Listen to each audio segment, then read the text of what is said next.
Hi everyone, Mr. Payne here, and I'm the Year 6 Year Group Lead and Assistant Head Teacher at Whitmore Park. Unfortunately, due to COVID restrictions, we can't invite parents in to meet about SATs as we normally would. However, I wanted to make a video to remind parents that the Department for Education has said that SATs will be going ahead this year from week beginning the 9th of May. So, what are they and why do we do them? The government statutory assessments are compulsory for Year 6 children. 4 years ago, when they were in Year 2, the children did their Key Stage 1 SATs, and now they are doing them again to test the progress that they've made during their time within Years 3, 4, 5 and 6. We appreciate that nationally, no child in Year 6 has had a full year in school since Year 3, and this should be reflected in the standardised grade boundaries the government sets when grading the tests. The children will be tested in reading, grammar and spelling, and maths. Writing isn't on that list as it is assessed by us as teachers throughout the year instead of via a formal sit-down test. The maths test is broken down into 3 different papers. There's 2 reasoning papers and 1 arithmetic paper. The arithmetic paper is very similar to the arithmetic homework that the children have been used to all year. They get 36 questions and 30 minutes to complete the paper, which means they need to be answering questions faster than a rate of about 1 per minute. Their in-school preparation has been focused on looking at efficiencies throughout the test. For example, deciding whether a written method is needed for a question or whether it can be calculated mentally in their heads. Our strategy as a school is to ensure the children gain as many marks as possible on this arithmetic paper, as this is the easiest to access of the 3. A lot of them are simple 1-mark questions that the children are prepared for through their arithmetic lessons in school and their homework. Papers 2 and 3 are reasoning papers. The children will get 40 minutes to complete about 20 questions on each. The Maths No Problem lessons that we work through in school help the children to prepare for the style of questioning that comes up on those papers to ensure familiarisation with as many problem-solving, reasoning and representation style questions as possible. The questions might require a missing number to be found, an incorrect answer explained, or an explanation as to why a statement is true or false. The children have been using STEM sentence starters, which you can see here on the screen, to help them get used to writing detailed answers and gain as many marks as possible. You can have a look at some of the example questions here so that you know what to expect. There will be a number of questions about number, ratio, algebra, shape and measure, and statistics. This might include looking at graphs, charts and tables to provide the correct answers and reasoning to prove why someone else might be correct or incorrect. Maths No Problem journaling in school has mirrored this style of questioning, so the children are very used to this reasoning. In school, we also subscribe to Times Table Rockstars, and that is something we expect children to be practicing at home as much as possible. You can use a computer, an iPad or a tablet to build fluency within times tables, which is really important when it comes to efficiency and accuracy on these tests. This will also allow children to access much more of the reasoning paper, as it takes away times tables as a barrier to the question if they know them and can recall them quickly. For the reading paper, there is 1 test which lasts for the hour. Within that time, the children will be expected to read a reading booklet which contains about 3 different text types. Normally that can be fiction, non-fiction, then a poem or a more specific genre for the 3rd and final text. They will then be required to answer questions relating to what they've read. The test increases in difficulty as children progress through, so it's important they can answer the easier questions found at the beginning of the test. Further into the test, we delve into more advanced reading skills with harder inference questions, more difficult retrievals, and much more complex vocabulary to decode and define.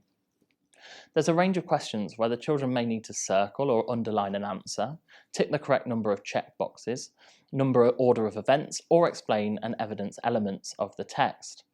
There's no room for laziness in these tests, and we found that with our cohort this year that during practices, silly mistakes are being made, such as ticking 2 where the question says to only tick 1, writing out a sentence when the question has only asked them to find and copy a word, or even worse, they've missed out whole pages of the test because they've turned too many pages at once. The vast majority of children haven't finished the practice papers in time either, which is an area that can be fixed by simply reading more for pleasure at home. We advise that the children spend 5 minutes reading the text and understanding it from section 1, before then using 15 minutes to answer the questions for that section. If they repeat that process for each text and each question set, they should have plenty of time to complete the 36 questions found on this test. To ensure the children do really well with these papers, we send home reading comprehension homework in a similar format, which is valuable for the children to complete. We are playing a bit of a catch-up game due to the missed learning over the last few years, so we're really pushing to ensure the children have as much exposure to SAT-style questions as possible. Reading at home 5 times a week will also help speed up the children's decoding skills and reduce any barriers for completing the reading test. We have a number of books in school recommended by both the class and the teacher. This is an ever-growing library, so please make sure your child always has a reading book at home. Year 6 have also launched a competition this week to challenge the children and celebrate the class who has the most children reading at least 5 times a week, with big prizes and rewards. A rich reading diet is key to success, so we try and promote a range of different authors, genres and book types to expose the children to as much as possible. For the grammar, punctuation and spelling tests, there are 2 papers. The spelling test is a separate test to the grammar and lasts about 15 minutes as it's led by the teacher. The word is read out, then the children need to write it in the space provided. There are 20 words in this test, all taken from the statutory list published from year 3, 4, 5 and 6. This means they need to remember all of the spelling rules they've been taught during their time in Key Stage 2, and it's the reason why we send home spellings to practice. The grammar paper really is a lovely test, which lasts for 45 minutes. It's a pleasure to take because although there are lots of questions, they're mostly 1-mark answers consisting of tick boxes, circling a word, adding the correct punctuation or writing a missing word. It's again similar to the homework that is sent home. Our children usually do really well on the grammar test, and we're hoping for the same this year. Practice of this test then helps to improve the standard of writing, so revision in this area is really beneficial. I know I said the grammar paper is lovely, but it does have a sneaky side that you need to watch out for. It's exceptionally easy to lose marks on this test for really silly mistakes. Therefore, it's imperative the children focus on what the question is asking and how they need to present their answer. You'll see by the examples on the screen that the children have to be really specific with their punctuation marks and capital letters.